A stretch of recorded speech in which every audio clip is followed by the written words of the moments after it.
Bonjour, je vous espère en belle forme. Bienvenue à tous, à toutes. Je suis heureuse de vous retrouver pour ce nouveau direct. Alors aujourd'hui, le thème de notre rencontre, c'est face à un déséquilibre, qui soit d'ordre physique, psycho-émotionnel ou énergétique. Comment choisir et associer les huiles essentielles entre eux, mais dans une approche holistique. Et c'est une visioconférence, on va dire que c'est le premier pas pour déjà comprendre comment on fonctionne intérieurement, pour voir ensuite les huiles essentielles autrement. Et la deuxième partie, ce sera la prochaine fois. Je vous donnerai la date parce que je la vois vraiment comme une deuxième partie. Alors c'est parti. Du coup, par rapport à ce titre, déjà, j'ai envie qu'on parle du mot holistique.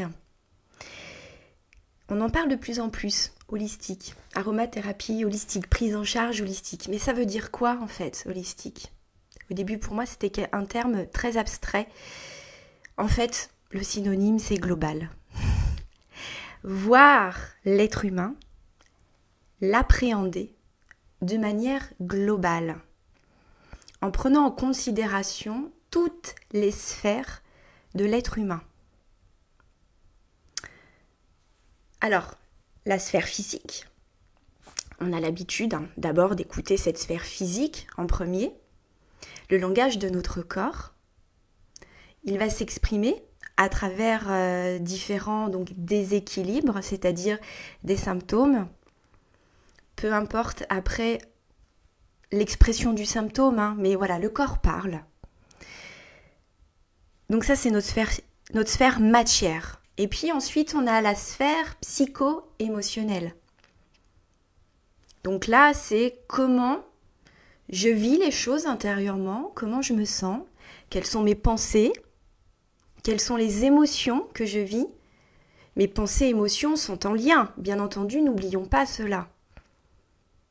À l'origine de nos pensées, on a une structure mentale, et ce qui nous fait penser telle ou telle chose, il y a nos croyances, nos conditionnements, tout ça est automatique et génère telle ou telle émotion et impacte la sphère physique.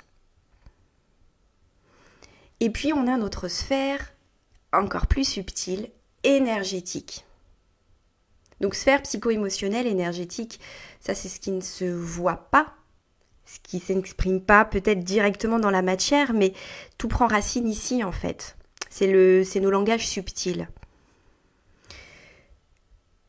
Et donc notre sphère énergétique, c'est, si on devait y mettre des mots concrets, c'est vraiment qu'est-ce que je ressens en termes de sensation, de comment ça circule en moi. C'est ce qui est d'ordre de la vibration. Ça s'apprend. On apprend à ressentir et à connecter à cela au fur et à mesure qu'on avance. C'est en lien bien entendu avec nos chakras, nos centres énergétiques. Tout le fonctionnement en fait, énergétique. En médecine traditionnelle chinoise, on parle de méridiens par exemple, de points d'acupressure, d'acupuncture. Et puis on a nos corps subtils. Tout ce qui constitue notre aura, notre champ électromagnétique. Donc ces sphères-là,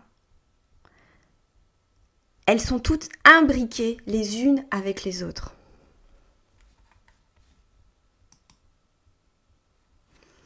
Et quand il y en a une qui s'exprime, ça va avoir un impact sur l'autre, sur les autres en fait. Et les huiles essentielles, eh bien, elles ont aussi ces trois langages qui vont rentrer en contact, en dialogue avec nos trois sphères aussi. J'en parle après. Mais il est important aujourd'hui vraiment que l'on puisse se voir de cette façon-là, d'une manière globale et plus de manière morcelée. Et mettre forcément des étiquettes. Alors, il va être important de pouvoir comprendre d'où vient le dérèglement, de se dire, bah tiens, j'ai telle douleur chronique, de savoir à quoi c'est dû, quels sont les systèmes qui sont impliqués. Il y a très souvent plusieurs systèmes qui sont déséquilibrés. De pouvoir comprendre donc comment ce symptôme s'exprime, comment le prendre en charge, pour ensuite savoir quelle huile essentielle on va avoir besoin sur un plan physique. Mais face à un déséquilibre, il y a aussi nos pensées.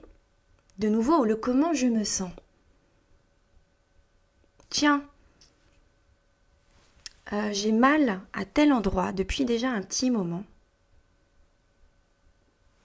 Comment je vis en fait cet inconfort, ce déséquilibre. D'apprendre à mettre des mots en fait sur cette sensation physique. Et de voir ça fait résonance avec quelle pensée, quel sentiment, quel est mon état intérieur aussi. Quelle émotion vibre aussi à travers ce symptôme-là. Est-ce que ça, c'est quelque chose qui vous parle? Est-ce que c'est quelque chose que vous appliquez déjà dans votre vie? Est-ce que c'est tout nouveau pour vous? Je vais vous lire vos commentaires. Et c'est ça, en fait, se voir, s'appréhender dans notre globalité. Pouvoir comprendre que véritablement, entre un symptôme physique, qu'il y a un lien entre le symptôme physique et aussi comment on se sent. Et comment on vit les choses. Qu'est-ce qui se passe dans notre vie aussi. Et bien entendu, après, la sphère énergétique est forcément imbriquée aussi, on va en parler. Alors, je ne vois pas vos commentaires.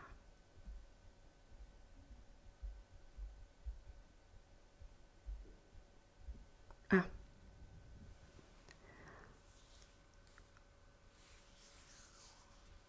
Alors, Michel Sereine, tu me dis, je partage ce point de vue. Isabelle, oui. Les mains des loupiaux, oui. Et donc,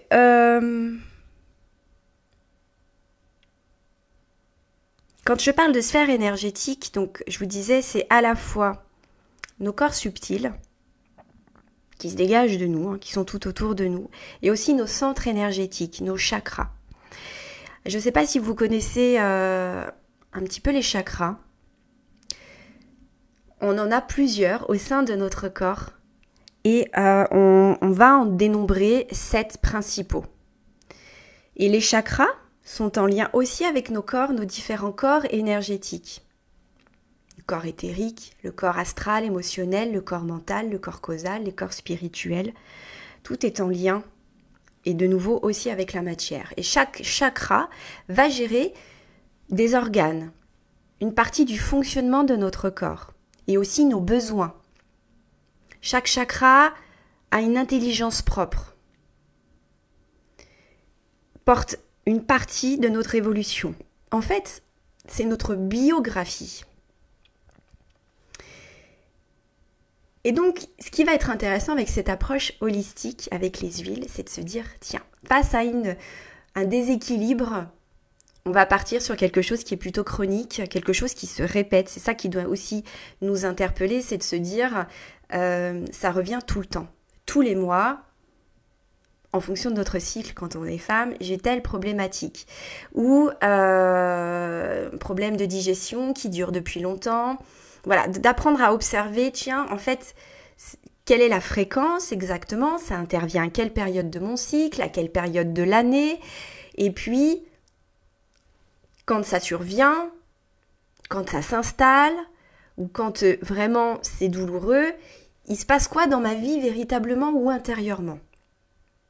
de pouvoir vraiment faire des liens. Et de se dire, eh bien, faut que je retrouve le cheminement. Voilà, quand c'est un déséquilibre chronique, de se dire, eh bien, quelle huile essentielle, au pluriel, vont m'aider par rapport à ce déséquilibre, de choisir des huiles qui vont venir pouvoir prendre en charge le symptôme physique. Et là, on va faire appel au langage vraiment, enfin l'action des molécules aromatiques des huiles essentielles sur un plan métabolique, physiologique. Et puis également, eh bien, associer une autre huile essentielle pour venir prendre en charge tout cet aspect psycho-émotionnel. Et ce déséquilibre ou ce symptôme, il est en lien avec quel chakra? Imaginons, on a des problèmes, des douleurs de règles très handicapantes tous les mois. Donc c'est quelque chose de chronique qui revient. C'est en lien avec le deuxième chakra, Svadhisthana. Et bien de choisir aussi une huile en lien avec le deuxième chakra pour avoir un mélange avec une action globale. Alors, il va y avoir différentes façons de prendre en charge un déséquilibre. Il est intéressant, face à un déséquilibre, quand la douleur, elle est là, elle est handicapante, on n'a pas tant envie de se préoccuper de l'aspect énergétique. Donc, on va prendre en charge la douleur tout de suite et choisir des huiles hyper efficaces. Et dans un premier temps, eh bien, quand ça se calme, de prendre une autre huile essentielle pour l'aspect psycho-émotionnel et énergétique et de l'utiliser en respiration, par exemple. Et donc, quand c'est chronique, eh bien, peut-être de faire des cures avec les hydrolats et puis d'agir en trame de fond. Vous voyez ce que je veux dire? Pour venir justement rééquilibrer le fonctionnement de certains systèmes. Et dans le choix là des hydrolats, eh bien pareil, cibler des hydrolats qui vont agir sur tel système, notre sphère utérine par exemple, et puis aussi équilibrante sur le plan énergétique, en lien avec le deuxième chakra, et aussi sur le plan émotionnel. C'est-à-dire, le plan émotionnel, c'est comment je vis ce déséquilibre, et comment je me sens en fait, qui je suis là dans ma vie actuelle.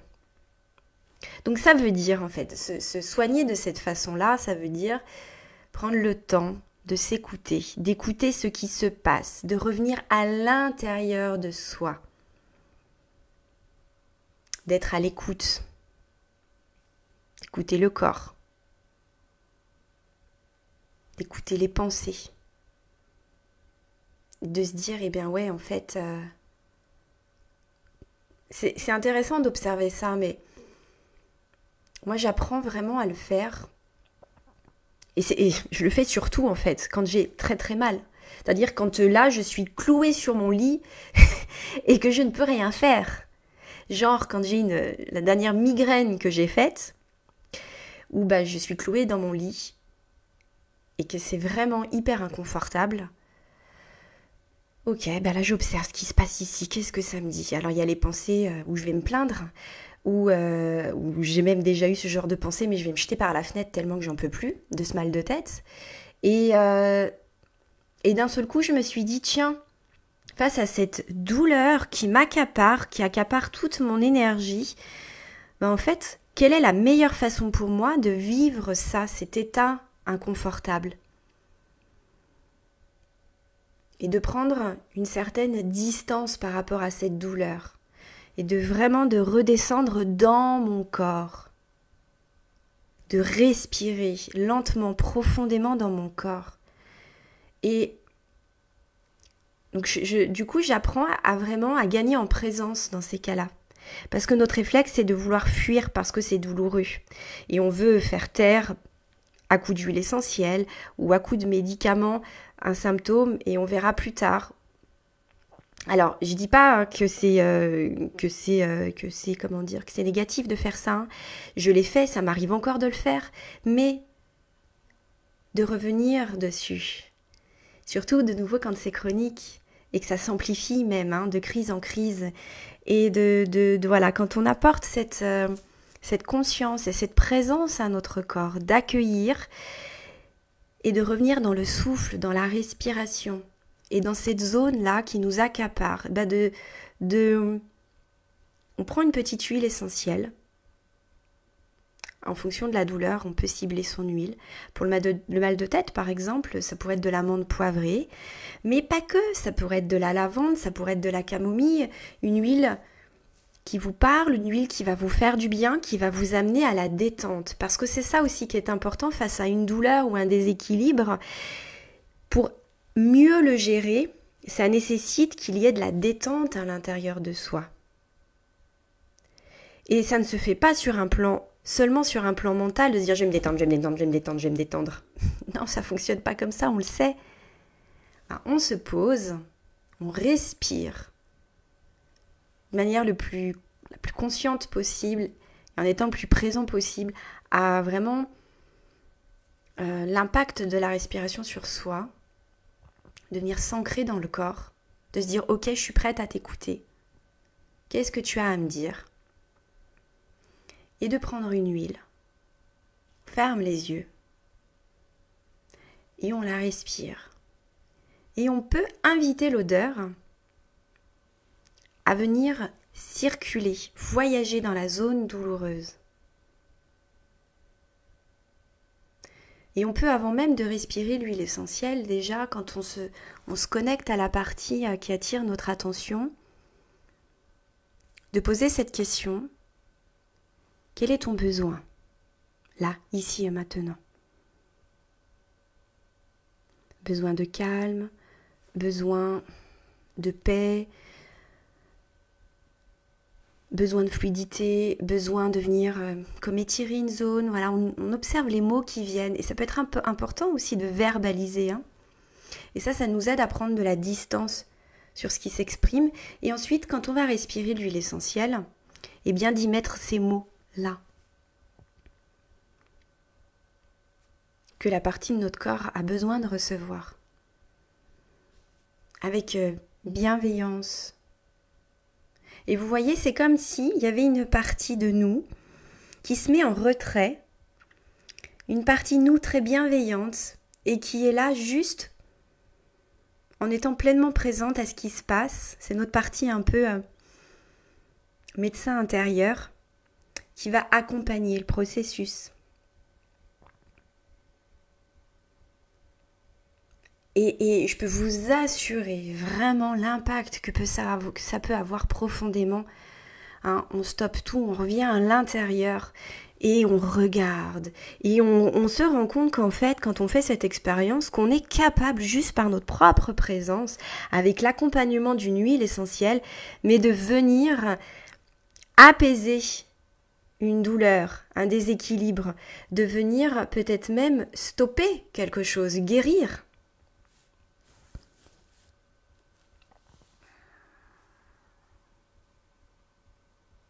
Alors en même temps, je vais revenir sur vos commentaires. Alors, Clémence, tu nous partages. Depuis déjà des années, j'ai compris que beaucoup de nos déséquilibres physiques prennent racine dans notre émotionnel, que notre vibration intérieure a une influence sur notre corps. Oui, complètement. Ok, super. Alors à chaque fois ça redescend. Isabelle, oui, moi par exemple, je fais des coliques néphrétiques quand je suis très fatiguée et quand j'en ai ras-le-bol. Chantal, mais il y aura un truc à essayer pour les migraines. Oui. La sophrologie aide beaucoup pour gérer les douleurs. Tout à fait, ouais. Alors voilà, ce que je vous parle là, c'est bien entendu être présent à sa respiration et que juste ça, c'est déjà beaucoup.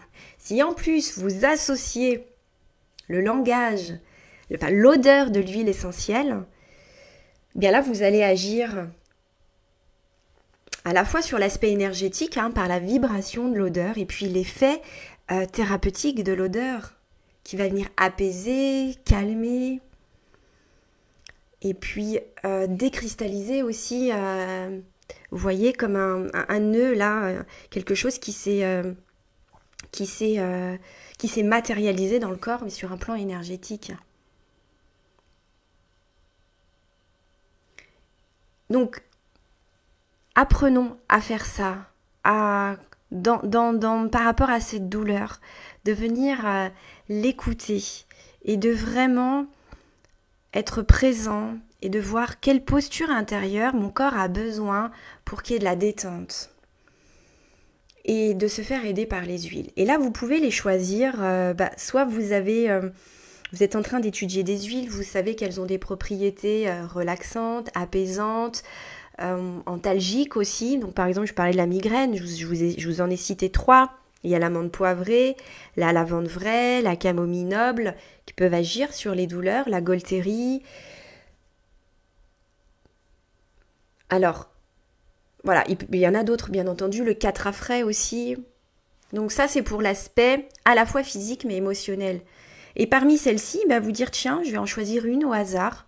Quand vous êtes vraiment connecté à cette douleur, vous avez pu y mettre des mots, de vous dire quelle huile essentielle peut m'aider là, à apporter de la détente, à mieux accueillir la douleur et à la transformer. Et la respirer. Alors quand on a la migraine, c'est vrai que les odeurs sont pas toujours simples à gérer, donc vous pouvez aussi vraiment choisir celle qui vous est le plus confortable à respirer, point, ou ne pas en respirer du tout. Il n'y a pas un seul protocole, il n'y a rien de figé, il n'y a pas de vérité absolue dans ce que je vous dis. Et puis on va bien entendu les utiliser sur, au niveau de la peau pour calmer la douleur, pour prendre en charge le symptôme. Parce qu'il est de nouveau important de ne pas focaliser que sur un langage, que sur l'expression, une forme d'expression du symptôme. C'est toujours de venir l'écouter, le corps, et de venir le soutenir. Et l'huile essentielle ne vient pas faire taire le symptôme. Dans votre posture à vous, ayez conscience de ça. Elle va venir aider le corps à gérer cela. Et ce qui est important aussi dans une démarche, en aromathérapie, quand on utilise vraiment ce côté, l'effet thérapeutique des huiles, c'est d'agir sur du long terme. C'est pas juste, tel symptôme, moi, mon regard aujourd'hui, ma façon de les utiliser, tel symptôme, telle huile essentielle, et bingo, hop, on n'en parle plus, dossier suivant. c'est de se dire comment vraiment je peux être efficace là, mais pour une amélioration sur du long terme. Donc ça veut dire gratter un peu et aller à la racine. Pourquoi ça revient tous les mois, tout le temps, ou dans cette situation, se faire aussi accompagner, aider. Il peut y avoir plusieurs outils, plusieurs formes de thérapie qui peuvent nous aider. Et parfois, ça demande du temps, la guérison. Puis la guérison, elle est propre à chacun. Guérir ne veut pas dire que la maladie ne s'exprime plus du tout. Elle va, de nouveau, elle est propre à chacun. Mais parfois, ça nécessite d'y aller par couches. Plusieurs fois, je me suis dit, mais ça, je l'ai déjà abordé, ça revient encore, bon sang, mais je l'ai déjà pourtant vu avec les huiles, j'ai déjà mis en place des choses, et ça recommence. Non, ça ne recommence jamais véritablement de la même façon. Intérieurement, je suis différente. Mais comment ça, ce qui est à la racine, il faut aller un petit peu plus bas encore au niveau de la racine, ça se manifeste de nouveau sous une autre forme peut-être.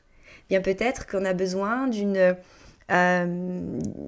autre porte d'entrée au niveau de notre corps pour aller un petit peu plus loin.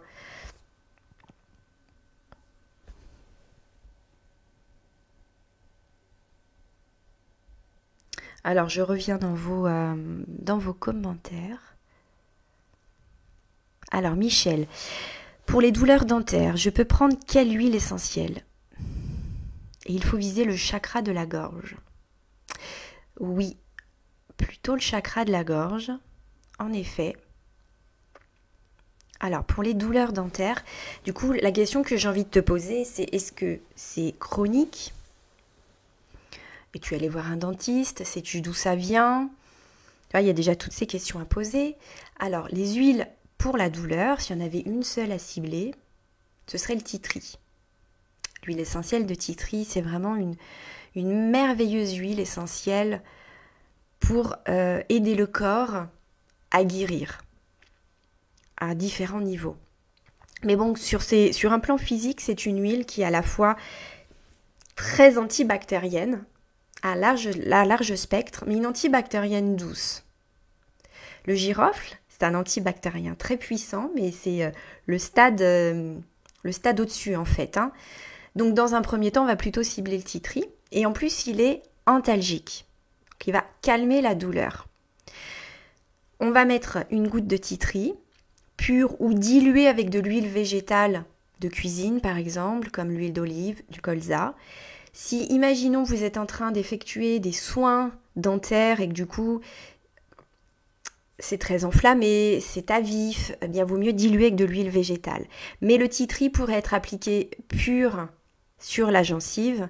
Elle ne contient pas de molécules irritantes. Par rapport, à contrario, le girofle, lui, va contenir des molécules très irritantes, les phénols. Donc, je déconseille l'utilisation du girofle pur dans la bouche. Il faudra le diluer avec de l'huile végétale.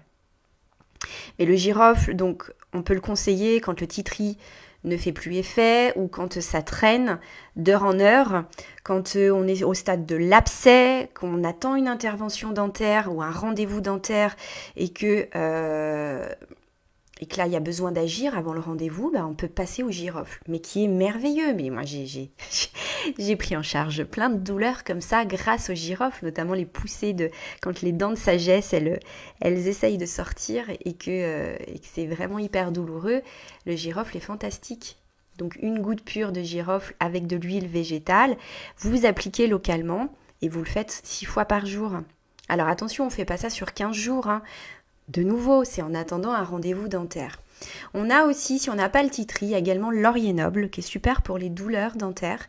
La camomille romaine aussi. La camomille romaine, elle va être surtout antalgique. Elle va calmer de manière très, très forte la douleur, mais elle n'est pas antibactérienne. Le laurier aura une action antibactérienne, par exemple. Donc, du coup, on peut associer aussi des huiles essentielles entre elles. Alors,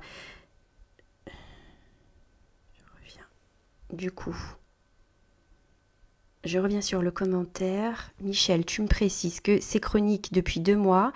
Tu es allé chez le dentiste ce matin et on va t'enlever une dent de sagesse dans 10 jours. Ok, voilà.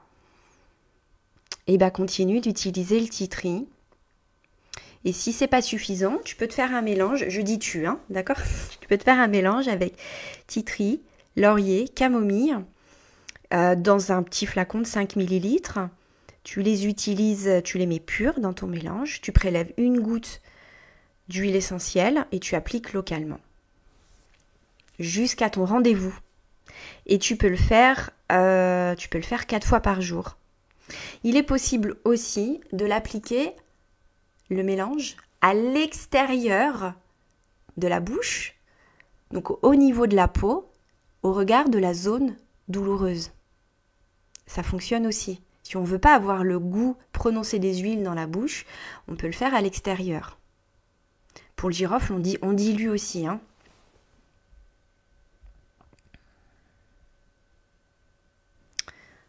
Ok. Donc voilà pour les huiles. Alors, et donc, donc là, tu sais, Michel, par exemple, que c'est dû à une dent de sagesse. Tu peux... Là, on va dire c'est quelque chose de ponctuel. C'est chronique depuis 2 mois, mais tu connais la raison. L'intervention, donc, c'est d'enlever la dent de sagesse, mais tu peux tout à fait regarder au niveau du centre énergétique Vishuddhi, au niveau on l'appelle chakra laryngé ou chakra de la gorge, de voir aussi, de venir le nourrir, d'y apporter ta présence. Et les huiles essentielles qui sont en relation avec ce chakra, c'est le laurier, par exemple. Le laurier, tu peux l'utiliser en respiration. Et tu portes ton attention au niveau de ta gorge, au niveau de tes dents, et comme pour venir soutenir, en fait, sur le plan énergétique, le processus. Parce que forcément, ça a un impact sur le centre énergétique. Et sinon, il y a Élémie, il y a la coriandre, il y a l'eucalyptus globuleux, non, l'eucalyptus radié, qui vont agir au niveau de ce centre énergétique-là. Mais le laurier, ce qui est intéressant, c'est qu'à la fois, il va agir sur la douleur et aussi sur le centre énergétique. Donc ça, c'est chouette de pouvoir incorporer ces deux-là. Est-ce que vous avez d'autres questions? Voilà. Alors voilà, la camomille romaine, je ne sais pas si tu m'as posé la question avant que je te parle de la camomille romaine, mais je pense que tu as dû avoir ta réponse, qu'elle elle aura juste le côté antalgique. Voilà, je dis les réponses, j'ai vos commentaires avec un décalage. Hein.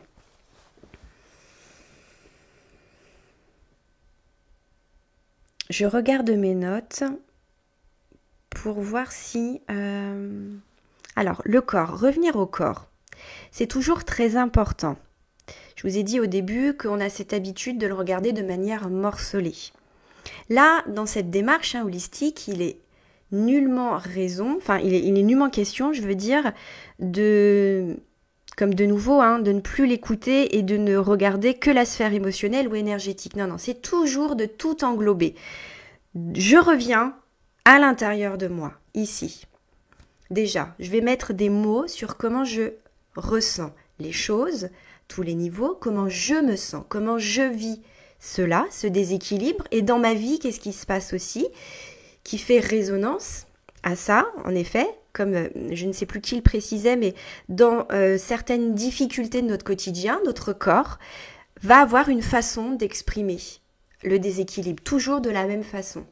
Donc ça peut être des problèmes, alors tu avais parlé de coliques néphrétiques, ça peut être des infections urinaires, ça peut être des angines à répétition, voilà. Le corps, il a son langage aussi, c'est ce qui nous dit, tiens, voilà, dès que je suis stressée, dès qu'il y a un truc, ça se porte ici. Et c'est là où le travail de fond, il va être important avec les huiles, en olfaction par exemple, ou en cutanée, et avec les hydrolats en interne pour venir travailler sur le fond, en fait, sur le plan énergétique et émotionnel, et de le faire en étant accompagné. Et toujours d'écouter le corps, de le prendre en compte, en considération. Et de nouveau, toujours de cibler dans un mélange. Quand on veut venir prendre en charge ce déséquilibre, donc on va mettre des huiles qui vont prendre en charge le déséquilibre, anti-inflammatoires, antispasmodiques, antalgiques, qui vont agir sur la digestion, etc., en fonction du système qui est concerné.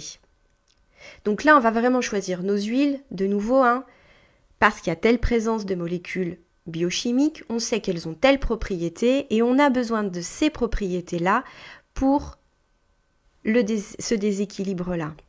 Et ensuite, on va associer aussi d'autres huiles qui vont m'aider sur le plan psychologique, émotionnel, et d'autres huiles aussi sur le plan énergétique. Mais parfois, une huile pourrait agir sur tous ces plans-là, en fonction de ce que vous avez, bien entendu. Et ça, c'est chouette aussi. Donc là, dans cette démarche, à la fois, on se prend en charge d'une manière globale et à la fois, on regarde l'huile essentielle et on l'utilise aussi d'une manière globale, holistique. On crée un partenariat thérapeutique entre moi et l'huile essentielle et la plante. Alors, je vois qu'il y a des nouveaux commentaires. Ophélie, pour des poussées de croissance douloureuses aux jambes ou aux pieds. Donc là, c'est pour des enfants. Tu as l'eucalyptus citronné, avec un peu de lavande vraie aussi, qui aura un côté anti-inflammatoire, apaisante. L'eucalyptus citronné est très anti-inflammatoire. Et la lavande vraie, elle est aussi apaisante. Eh bien, on peut utiliser ces huiles-là en massage, bien entendu. Alors, si c'est pour un enfant, ça dépend l'âge de l'enfant. On va choisir la dilution en fonction de son âge. On pourrait partir sur du 3% et masser les jambes avec quelques gouttes du mélange. Et de travailler sur le côté enracinement. Une huile qui va aussi calmer les douleurs sur le plan aussi du corps, de la matière, le titri, de nouveau. Donc on pourrait mettre une pointe de titri qui va agir sur le plan physique pour la douleur. Elle agit sur les courbatures par exemple et aussi pour le côté premier chakra. Parce que les douleurs de croissance sont en lien avec le premier centre énergétique. Alors Clémence, tu nous dis, je me permets de poser cette question qui fera résonance peut-être à plusieurs femmes. Quelle huile essentielle favoriser pour réduire les douleurs des lunes avec comme état émotionnel en lien, alors je clique, en lien avec lignée de femme, culpabilité, sexualité, car je pense que l'histoire du féminin a eu beaucoup de traumatismes, vive sur le féminin sacré. Et tu me demandes, tu rajoutes à quel chakra c'est ciblé. C'est ciblé au deuxième chakra. Alors, bien entendu que les douleurs de règles, donc nos lunes, elles expriment ce qu'on appelle le corps de souffrance et qui portent la mémoire de tout le féminin, de tout ce que le féminin a pu traverser. Et alors, il y a plein de possibilités de travailler sur ces douleurs de règles, hein, bien entendu. Hein. Je ne dis pas qu'il faut forcément aller voir ça, mais on peut sentir l'appel à un moment donné dans sa vie de femme aussi. Et de nouveau, donc venir et travailler sur le deuxième chakra, c'est travailler sur cette notion, enfin sur notre féminin sacré, sur cette notion de désir, comment je vis ma féminité, comment s'expriment mes émotions, comment je suis en lien avec mon corps, comment je l'écoute, comment ma créativité s'exprime. Le deuxième chakra est hyper important, bien entendu, comme tous les chakras, hein, mais l'huile essentielle, alors, pour moi, il n'y aurait pas une huile plus particulière, mais je pense à l'ylang-ylang, par exemple, qui va rentrer en résonance avec ce deuxième centre énergétique et qui nous aide à incarner notre féminité, qui nous aide à lui donner vie, en fait, et aussi à le vivre, en fait. Comment ce féminin se manifeste dans ma vie et quels sont les blocages qui m'empêchent de vivre mon féminin sacré. Donc on l'utiliserait en respiration et en massage aussi. De nouveau, soit on va travailler sur un mélange peut-être purement énergétique en fond, et puis quand les règles douloureuses s'expriment, parce que tu me parles bien de douleur. Hein. Quand les douleurs s'expriment, on va choisir des huiles très symptomatiques, comme le basilic citronné, par exemple. Je voulais dire le basilic exotique. Enfin, le basilic citronné peut être intéressant aussi pour le côté anti-inflammatoire, mais je voulais dire le basilic exotique ou tropical, qui est vraiment un puissant antispasmodique et qui est aussi très apaisant aussi au niveau des pensées. Parce que quand on a nos lunes, on va être beaucoup plus irritable, on a des pensées qui sont agitées, ou alors on peut avoir des pensées plutôt tristes, dépressives, voilà, on ne se sent pas forcément toujours bien, c'est pas toujours très confortable sur le plan émotionnel, mais c'est là aussi pour exprimer des choses, mais le basilic peut aussi aider pour apaiser le mental, pour apaiser Vata en Ayurveda. Et donc, quand on veut venir prendre en charge ce symptôme-là, donc le basilic, et on peut déjà mettre de l'ylang-ylang. Ylang-ylang extra sup est très intéressante pour le côté psycho-émotionnel, énergétique. Et ylang-ylang complète, elle est beaucoup plus riche en sesquiterpènes, elle aura une action plus anti-inflammatoire, plus calmante pour les douleurs de règles. Mais bon, si on n'a pas la complète, on peut tout à fait utiliser l'extra sup. Hein. Voilà. Il y a également le petit grain bigarade qui est intéressant pour le deuxième chakra et qui est aussi anti-inflammatoire et qui est apaisant. Et pour de nouveau, ce côté travailler avec le féminin, donc je te parlais de l'ylang-ylang, il y a aussi la sauge sclarée, qui est l'huile du féminin. Et à la fois, de nouveau, on peut l'utiliser pour le symptôme, dans le fameux mélange dont je vous parle, avec le basilic, et en respiration. Et ouais, en respiration parce que elle va justement apporter beaucoup de légèreté. Elle va nous aider aussi à nous reconnecter à notre partie subtile, à nous aider un peu à nous dégager de ces pensées qui peuvent être un peu lourdes, un peu difficiles.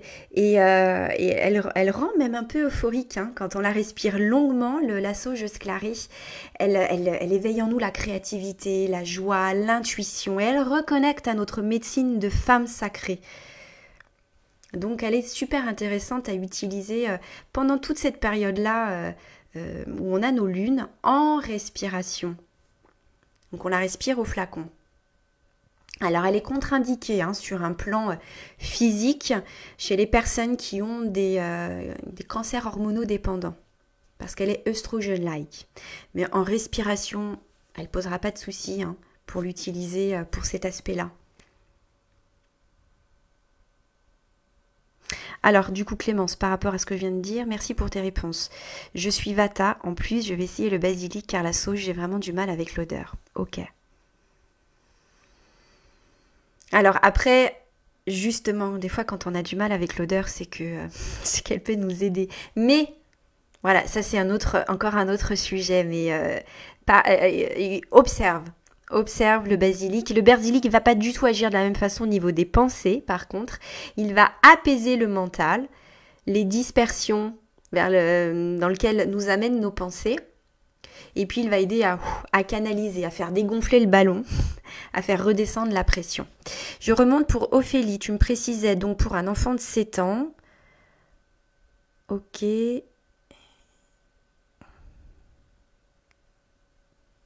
Voilà, donc j'ai dû répondre à ta question avec la dilution, donc 3%, 3 à 5%, quelques gouttes du mélange, et tu peux associer l'eucalyptus citronné, je t'ai dit, la lavande vraie et une pointe de titri. Parce que pour l'aspect énergétique, toujours une pointe. On va mettre en plus grande, si on devait mettre un pourcentage, quand on choisit nos huiles essentielles, donc face à un déséquilibre, je cible les huiles pour leur langage physique, psycho-émotionnel, énergétique. Et pour savoir la proportion, vous pouvez vous dire, c'est à peu près, de nouveau, il n'y a pas de vérité absolue, mais de partir sur, je focalise sur 40% pour l'aspect physique, symptomatique, et puis 40% pour la sphère psycho-émotionnelle, et 20% pour l'aspect énergétique. Donc l'énergétique, c'est plutôt en trace. On travaille sur le subtil. Et ayez cette conscience-là quand vous faites votre mélange.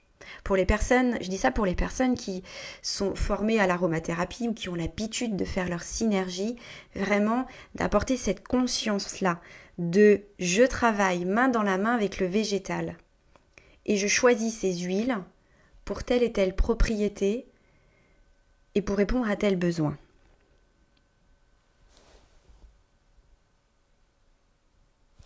Alors, j'ai d'autres questions. Donc, Ophélie, pour des enfants qui angoissent, stressent pour des contrôles à l'école. Alors, pareil, j'imagine que c'est 7 ans aussi. Alors, il y a le laurier noble qui a utilisé en respiration. Je pense que vous devez être habitué à ce qu'on vous parle d'olfaction maintenant.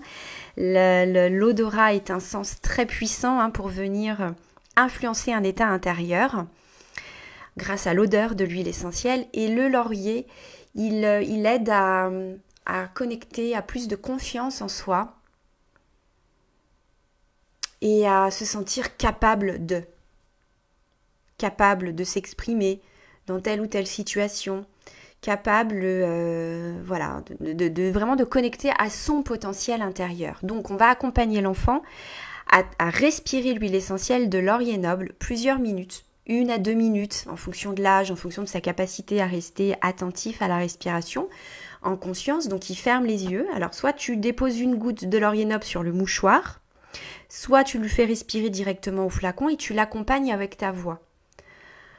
et voilà, tu écoutes ton intuition et vraiment d'imaginer que l'odeur, elle pénètre par ses narines, elle voyage dans son corps et qu'il puisse s'imaginer en train de faire le contrôle et que tout se passe bien. Qu'il a appris sa leçon, il la connaît et que il se sent intérieurement détendu pour être en lien avec ses capacités, avec ses connaissances. De sorte à ce qu'il ne perde pas le contrôle à cause du stress. Voilà, trouve les mots qui viendront à ce moment-là, qui vont parler à un enfant de 7 ans aussi. Il y a également la lavande vraie qui peut aider à déstresser, à apaiser, à calmer. Alors éventuellement la lavande vraie, elle pourrait être utilisée au niveau cutané. Tu mets une goutte de lavande vraie avec de l'huile végétale. Tu mets 10-15 gouttes d'huile végétale et puis tu vas répartir au niveau du plexus solaire, un petit peu sur le cœur, à l'intérieur des poignets. Donc tu commences déjà en amont, quelques jours avant, et puis le matin, le jour du contrôle. Si c'est pas la lavande vraie, ça peut être le petit grain bigarade aussi, qui est relaxant, qui est déstressant, qui aide aussi à nous structurer.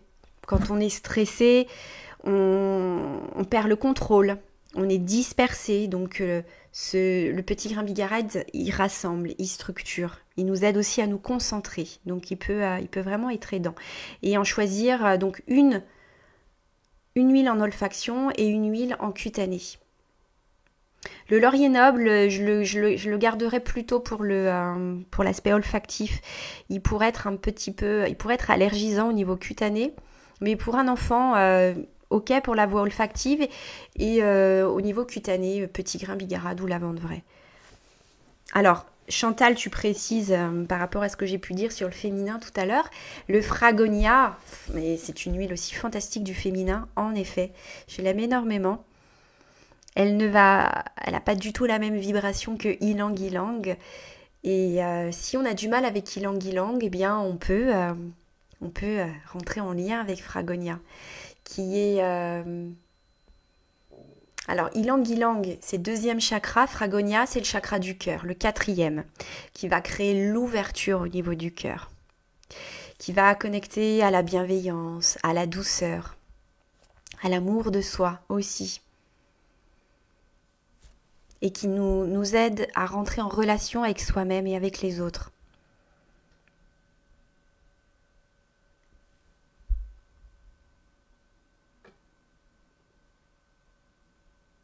Alors, je lis donc vos commentaires. Ok, oui, il est en primaire. Alors, Jade, tu précises qu'on peut préparer un stick, bien entendu. Oui, oui, tout à fait. On peut faire un stick. Alors, un enfant de 7 ans, si pour lui, de nouveau, c'est en fonction de l'enfant aussi, on pourrait en effet lui faire un roll-on. Un roll-on et la concentration, 5%, 5 à 10% par exemple, d'un mélange d'huile essentielle, d'huile végétale avec celle que je vous ai dite. Et il en applique ici, au niveau des poignets. Alors au niveau du cœur, c'est un petit peu plus compliqué, mais juste au niveau des poignets. Et puis comme ça, il va pouvoir respirer ses poignets. Et Ophélie, tu me demandes pour 16 ans le laurier noble aussi, bien entendu. Oui, oui, oui, oui, tout à fait.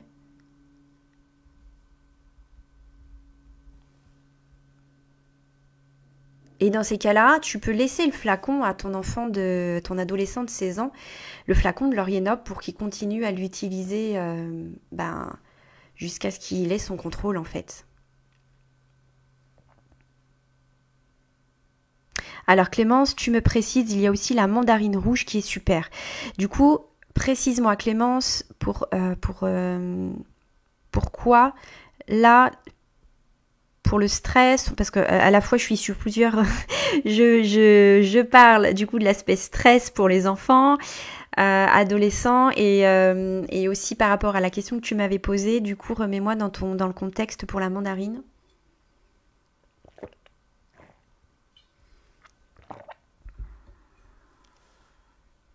Alors j'ai pas vos commentaires tout de suite. Hein.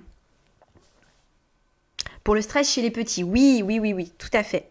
Oui, la mandarine rouge, c'est une essence également que les enfants apprécient beaucoup et qui qui apporte beaucoup de joie, qui apporte la légèreté, qui nous aide aussi à nous libérer voilà, du stress, des inquiétudes, des soucis, et qui nous reconnecte à notre enfant intérieur. Donc en effet, elle peut aider. Alors ça peut être pour le moment, la mandarine rouge, quand c'est le moment de ne plus penser aux devoirs. De se dire, écoute, là, mon cœur, t'arrêtes de penser à tes devoirs, à tes contrôles, parce qu'un enfant peut aussi vite, surtout à partir de 7 ans, se faire une bile pour pas grand-chose. Et c'est difficile du coup pour lui de dire stop à ses pensées. Hein. Du coup, la mandarine va être peut-être justement pour la phase où il est temps de chasser un peu les soucis et les inquiétudes et de revenir dans l'instant présent. Et maintenant, c'est le moment de jouer, de rire, de t'amuser. Et c'est une odeur réconfortante comme tu le présentes, Clémence, en effet, ouais. Donc là, aujourd'hui, je vous ai présenté et j'ai nourri aussi votre regard que vous avez déjà sur l'aromathérapie, vraiment cette approche très holistique de l'être humain, parce qu'il est question de soi, et des huiles essentielles qui vont venir nous aider dans différents moments de notre vie. Et je n'ai pas appris l'aroma de cette façon-là tout de suite. Hein. J'ai commencé au tout début, quand je travaillais en pharmacie, dans le même schéma que pour les médicaments. Tel symptôme, telle huile essentielle. Et c'est petit à petit, en fonction, par rapport aux rencontres que j'ai pu avoir, des livres ou des personnes, où j'ai compris qu'il n'y avait pas que le corps. Il y avait aussi toute une complexité à l'intérieur. Et les huiles aussi. Et en fait, quand on change de regard sur soi, forcément, on change de regard aussi sur les plantes, sur les huiles essentielles. Et on comprend que tout est lié, tout est interconnecté. Et vraiment d'apprendre à...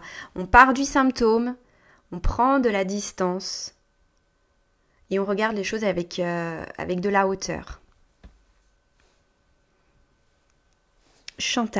Michel, tu me demandes, est-ce que tout ce que tu expliques avec le niveau énergétique est aussi valable pour une douleur qui n'est pas encore chronique? Oui, bien sûr, tout à fait. Quand c'est ponctuel, tu peux raisonner exactement de la même façon. Tout ce que je vous ai dit fonctionne dans tous les cas de figure. Hein. Du moment que vous décidez, oui, de vous regarder d'une manière globale, c'est de se dire, je me pose. Tiens, là, j'ai mal au dos, je me pose, ou c'est tendu au niveau des cervicales. Si on n'a pas le temps de le faire là, sur l'instant précis, au moins qu'on puisse y revenir dans la journée, le soir ou le lendemain matin. Mais il est évident qu'il est important qu'on apprenne à avoir cette démarche pour éviter que ça devienne chronique. Et on procède de la même façon. On regarde la douleur. On rentre à l'intérieur de soi comme dans un état de méditation. On observe comment c'est, on y met les mots, on écoute cette douleur. Et comment je me sens en ce moment? C'est tendu, je cours dans tous les sens, on me demande plein de trucs. Et je me charge de plein de choses, vous voyez, sur mes épaules. Donc tu m'étonnes que je suis toute tendue au niveau du cou, des cervicales. Je me mets une pression monstre et j'accepte de porter plein de choses. Observer de nouveau toutes ces pensées qu'on a. Parce que à la racine d'une douleur, il y a les pensées, les croyances, les habitudes, les conditionnements, mais qui peuvent dater d'il y a longtemps. Et c'est ça qui est intéressant aussi, c'est quand on écoute le langage du corps, c'est que c'est comme si d'un coup vous vous connectez à votre unité centrale. Et tu dis, allez, ok, je suis prête, j'écoute. Qu'est-ce que j'ai engrammé depuis tout ce temps en termes de pensée, en termes de croyances? Parce que c'est ça qu'il exprime, le corps, hein. J'ai envie de vous parler de ces phrases qu'on a l'habitude de se dire « j'encaisse, je fais avec ». Ouais, moi j'ai l'habitude, pour moi c'est normal, j'encaisse.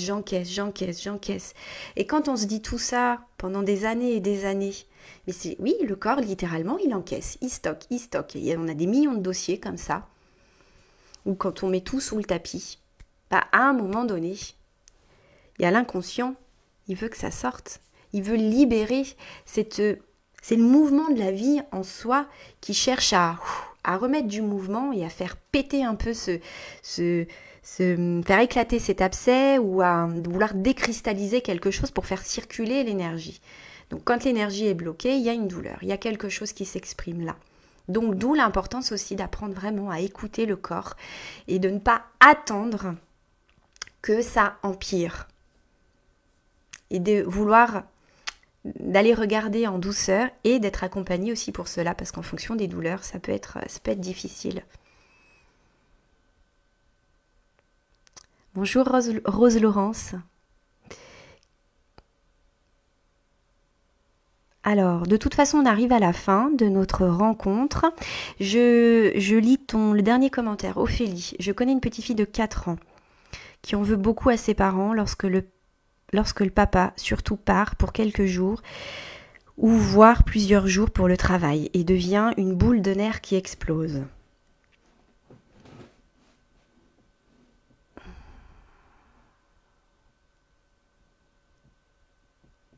Je réfléchis, je suis dans le silence, mais parce que je réfléchis.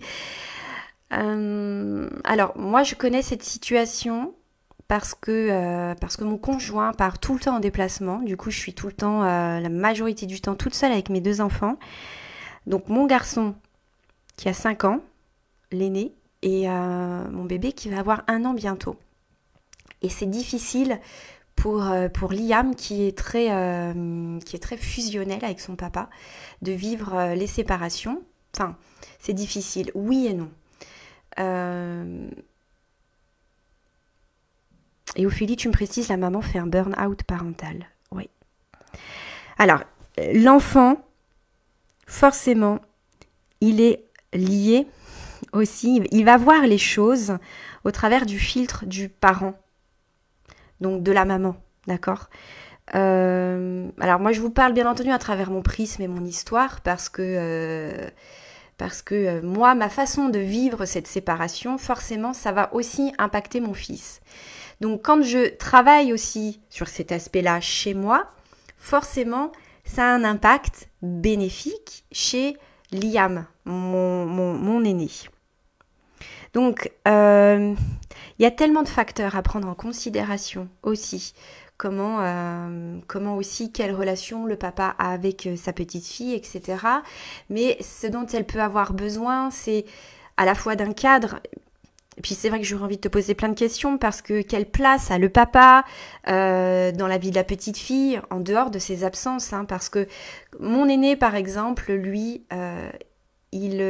son papa est extrêmement présent dans sa structure, c'est-à-dire qu'il a intégré pleinement dans sa structure le père, la mère, et que il peut être en manque de son papa, de la présence, parce que son papa, c'est son papa, c'est pas moi, je peux pas le remplacer, donc il va ressentir du manque, mais voilà, c'est pas invivable pour lui.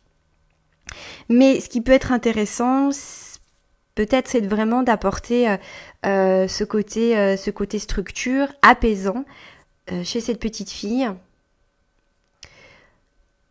Il y a l'huile essentielle de nard à laquelle je pense là, qui va ancrer, qui va apporter de la stabilité, qui va rassurer, qui va équilibrer, apporter de la confiance. Donc là, ce serait à utiliser au niveau des pieds notamment, mais pas que, à l'intérieur des poignets, au niveau de la poitrine. Donc on fait une dilution à, je dirais, 1 ou 3%, et on applique quelques gouttes du mélange localement. Là, on peut faire une cure d'hydrolat aussi à la petite fille. On pourrait mettre de la lavande vraie, du nard, de l'orange douce. Ce sont des exemples, des propositions. Il y a également les fleurs de bac qui sont géniales aussi pour agir en fond, sur le plan aussi émotionnel. Et après, voilà, ça dépend toujours de beaucoup de facteurs.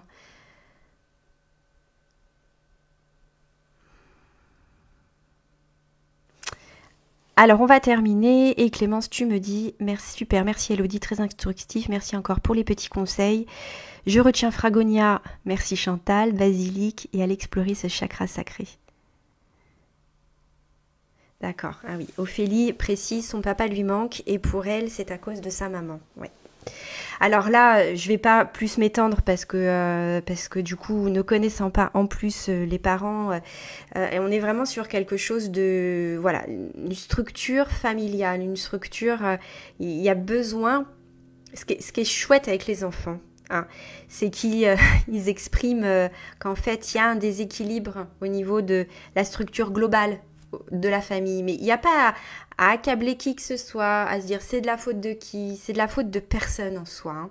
Chacun est acteur dans la place où il se trouve. Donc d'être accompagné par un psychologue. Ah, c'est ce que je fais quand j'en ai besoin. C'est d'aller voir une psychologue, un thérapeute. Moi, j'agis toujours à plusieurs niveaux, hein, sous différents angles, sur un plan énergétique, même avec mes enfants, hein, sur un plan thérapeutique. La thérapeutique prend plusieurs formes aussi. Mais bref, il va être important de remettre chacun à sa place et de voir du point de vue de chacun comment les choses sont vécues. Voilà, de ramener de la conscience, de la présence, nourrir les relations. C'est ça aussi que l'enfant exprime. C'est la relation. Donc, et l'enfant exprime en fait, c'est tel un effet miroir, eh bien, ce que le parent en souffrance vit.